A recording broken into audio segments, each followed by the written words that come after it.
Last up today, we're going to go over board game crowdfunding corner, and kind of a smaller one this week. We've got 5 games here that we're going to go over, all of which end in the next like 10 to 14 days. That way you've got just enough time to kind of research them and decide if you want to back them or not. First one here is called Winds of Numa Sera, the board game. It's based on a graphic novel that is published by Dark Horse Comics. And in this game, you play as one of 4 different factions. And there are 4 different win conditions, and each faction is better at one of the win conditions. I think that anyone can win with any of the 4 win conditions, but each of the 4 factions is more strongly suited to one of them. Like one is more conflict driven, one is more focused on leveling up or taking over locations. Very, very pretty game. The artwork it's wonderful, especially if you like fantasy. I think it's very, very well done. The game looks very pretty. It's basically kind of like a pretty simple card game. It looks like you're playing cards down on your turn. You can also trade with other players, and in the video it said you can trade at any time with anyone, which is usually something I don't like. I like a little more structure and rules around when I can trade and negotiate with people, because just one kind of more bombastic personality can kind of take over that scenario. But that can just kind of incentivize you to step up your kind of boldness A game too. So it's not always bad. It has some really great previews here, cool pieces. The base game I think is like $50 and includes like everything you need to play, all the cards and the board and cardboard, coins and stuff. And so I think that's a pretty good price. I do get really frustrated with some of these. You get the game $10 off if you backed in the first 3 days, which is well past now. And so just because I back it later, I have to pay $59 instead of $49 now if I want to back it, which is kind of a bad feeling. I do think that Kickstarter projects, the first few days are very important, kind of set the trajectory for how much they're going to make the rest of the time. So that's why they do it. But man, that seems like a disincentive, at least to me, as if I'm going to back it after that point. So I don't know. It's kind of a weird strategy, in my opinion, that some of them employ. Yeah, game looks very, very cool. You can win by either defeating 3 of your opponent's leaders, by controlling 4 locations, by leveling up kind of your faction, I think 4 or 5 times. There was a 4th one. It might be related to having a ton of money or something. I don't know. I want to look at the gameplay a little more in depth, because even though that is 4 different win conditions, they seem very similar in that, when I win a combat, I'm taking one of your leader cards and putting it in front of my board. When I control a location, I'm taking one of the location cards and putting it in front of my board. When I level up, I'm taking a level up card and putting it in front of my board. So I hope that those different things feel different enough when you're playing. But it seems to be doing pretty well. It's got almost 1,200 backers with 8 days to go, 130 grand. And like I mentioned, very, very pretty art. Ends on the 16th, so next Friday. Okay, next up is kind of a bundle where you can get all these items separately, but a bundle of 3 different games called Dungeon Days, Pirate Days, and Space Days. And I think it's being published by a couple of different companies. One of them is Zatu Games, which I think is in England. I've actually purchased 1 game from them because it wasn't available in America, and they shipped it overseas for me. But these are small card games where you're playing, you have 7 cards in front of you that represent the days of the week, I think Sunday through Saturday, and then you're trying to fill those 7 days with the best cards, and those cards will either be pirates or aliens or whatever the third set was. And whoever gets the most points by doing that wins. The cool thing here is the individual decks are pretty cheap. I think they're like $7 or $8 for one of those boxes. And you can actually combine them. You can buy multiple decks to play with more than 2 players, or you can combine them and you play with the alien deck and I play with the space deck. Seems like a very kind of simple, kind of fledgling little initiative here, but I thought it looked intriguing, at least in its idea. And 5 to 15 minute playtime, I don't know, it could be pretty solid. It might be too simplistic, but I thought it was worth showcasing at least for a moment. So that is Dungeon, Pirate, and Space Days, which they say are 3 easy coffee table games. Okay, next up is a game called Food for Thought, being published by Grail Games. And this game was designed by a dietitian. So it's kind of unique in that it tries to kind of focus on healthy habits. And so I think some of the things you do in the game are you collect recipes, you put resources, you put food in your fridge, and then like every day that food will start to get more and more stale based on what type it is, if it's a vegetable or meat or a dairy. Then you can like do yoga or exercise, and you're like doing things, and whoever has the like healthiest body at the end of the game wins. Kind of a unique idea, but the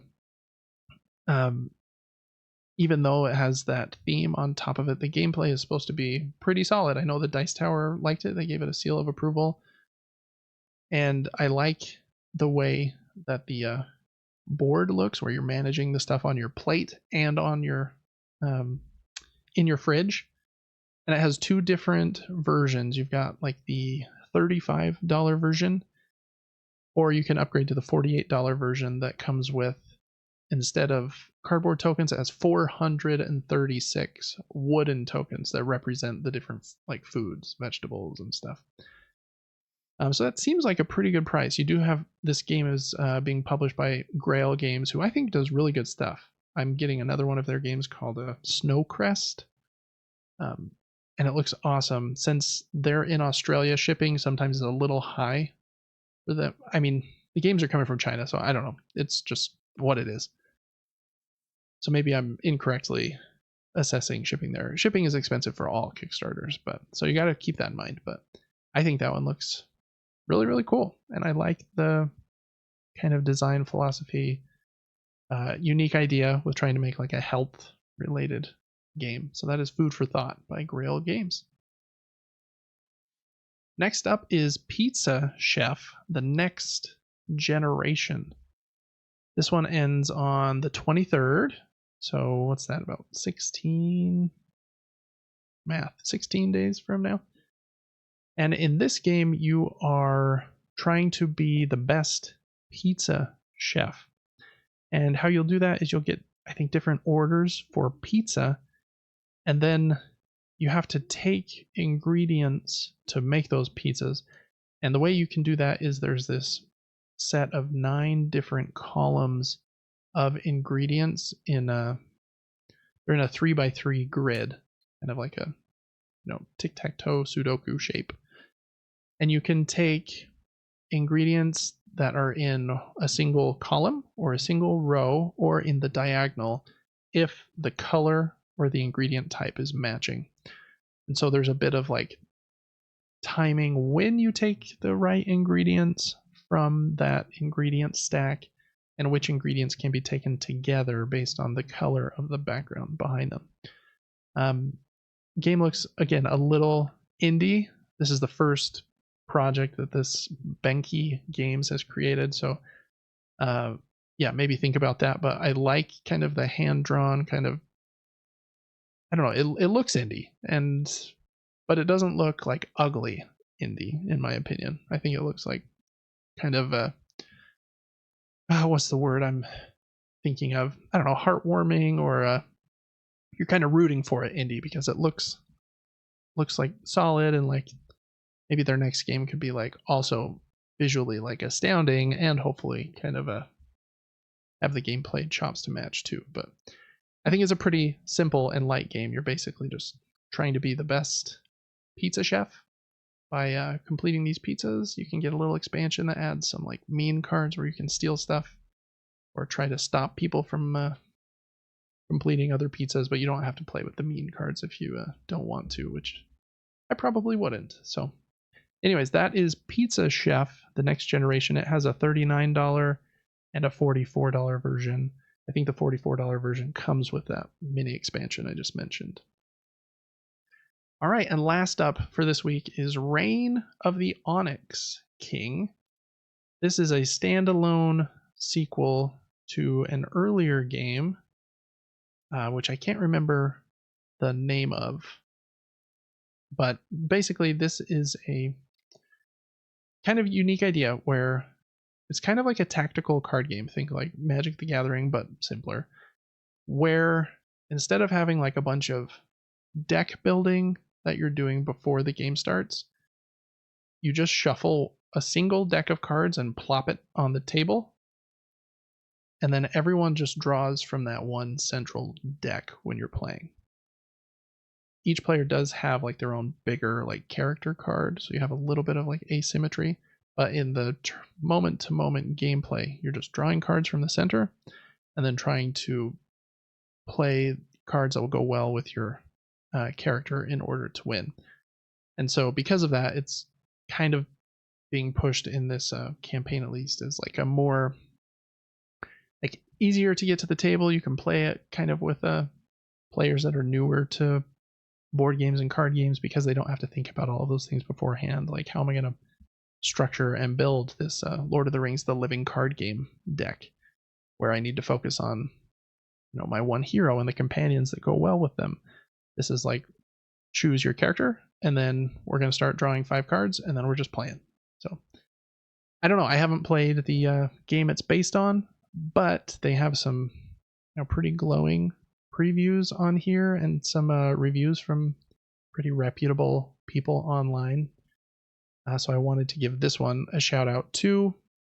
I'm very picky with like the tactical card games, but it seemed like a unique kind of niche that they were going after. It looks like the first game is called Hero Tales of the Tomes. So if you've heard of that one, this is a standalone kind of expansion of that game world. Ends on the 23rd. And that is all of the games for Crowdfunding Corner this week that end in like the next 10 to 15 days that I thought looked worth bringing up. So last up, Devin, we're going to do Pick of the Week. I stole the opening spot last week, so I'm going to let you go first like usual. What is your Pick of the Week this week? Reign of the Onyx King, the one you're looking at right now. Seems interesting enough. Yeah.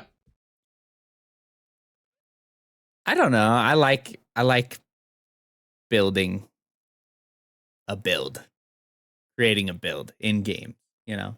Yeah. Mm-hmm. And yeah, this is kind like of a simpler version of something like that, but yeah, I can kind see how of you would catch like on to how to actually make a build and what could potentially work really well with a certain character type, that type of thing. Yeah. None of the other ones, I mean, I don't know. They all look decent. Who knows at the end of the day? Mm-hmm. I mean, it is hard to know.